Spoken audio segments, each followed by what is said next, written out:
everyone, Patty here, full-time reseller on eBay, Poshmark and Mercari, better known as Girl Hustle on YouTube. I have 10 things that you want to do before you leave the thrift store. So let's go. Number 1, go around the thrift store one more time because you know you missed something. There's always going to be something else that you may have missed because you're excited going in there and you're just trying to get through the stuff and get that good stuff, but go around it again, do a quick skim around. Number 2, if you picked up anything electronic that needed to be plugged in, remember, we're in this to make money. No matter how much money you have, if you have the money to just throw away, whatever, but it's time consuming when you get stuff that don't work. So plug those things in, make sure they work, at least that they power on, and then you could take it from there. At least you know the item turns on. So, number 3, and I know this takes a little bit of time, but open up the games. Open up the games. If you can, just do a quick thing and make sure all the pieces are there. Even if they're not, pieces sell. People part out games to sell, but make sure all the pieces are there. If you're one that likes to sell complete games, open up music cassettes.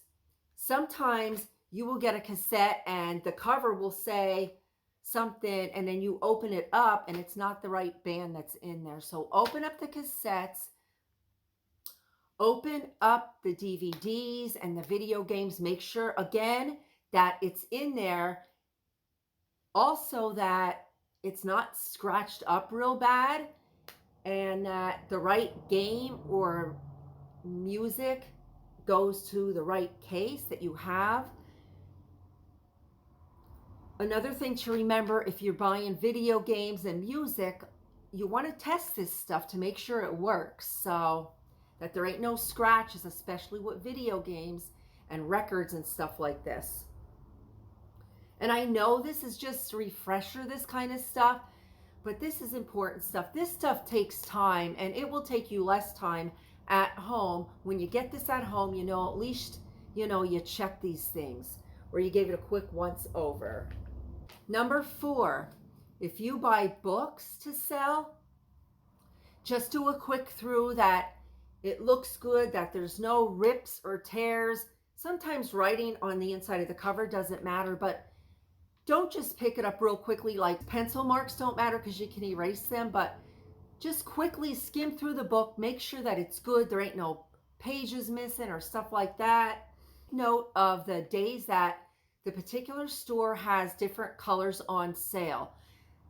Take note when you're going around the store, items that you don't want to pay that amount for, they may be on sale on certain color days. So kind of make a mental note when you're going through the store of when you can get certain items on half off days or discounted days. Number 6, many times we come across stuff that's still in the box, except it's an open box or the box isn't sealed, and we open a little bit and we see that there's still plastic and it looks like it's all good.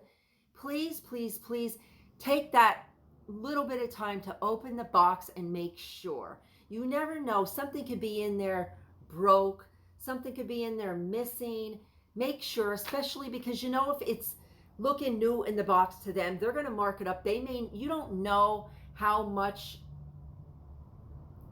you don't know if staff had opened up the box also, and stuff may not be all there, and they may have a higher price on the box that what it's actually worth. So please look inside those boxes that appear to be new.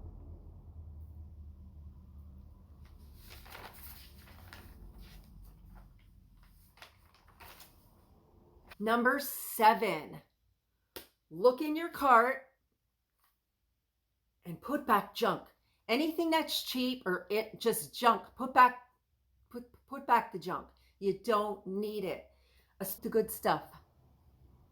Number 8, pick up something you normally wouldn't buy. Look it up.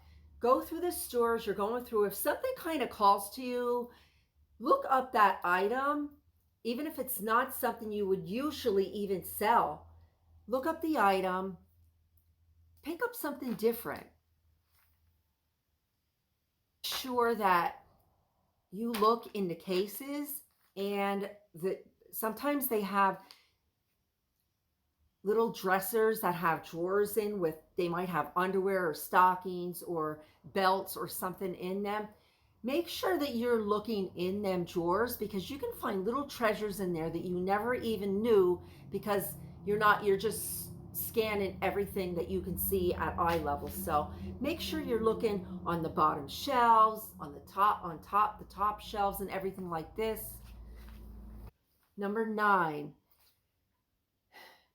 if you particularly are looking, when you go to a thrift store and you're looking for particular items,